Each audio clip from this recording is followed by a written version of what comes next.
بسم اللہ الرحمن الرحیم۔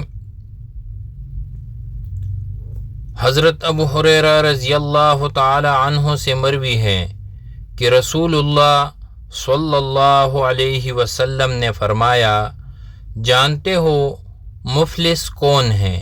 صحابہ نے کہا، ہم میں مفلس وہ ہے جس کے پاس نہ درہم ہے، نہ دینار، نہ کوئی ساز و سامان۔ آپ صلی اللہ علیہ وسلم نے فرمایا، میری امت کا مفلس شخص وہ ہے جو قیامت کے دن نماز، روزہ اور زکوٰۃ لے کر آئے گا۔ ایک شخص آئے گا جسے اس نے گالی دی ہوگی، کسی پر تہمت لگائی ہوگی، کسی کا مال کھایا ہوگا، کسی کا خون بہایا ہوگا، کسی کو مارا ہوگا۔ اس شخص کی نیکیوں میں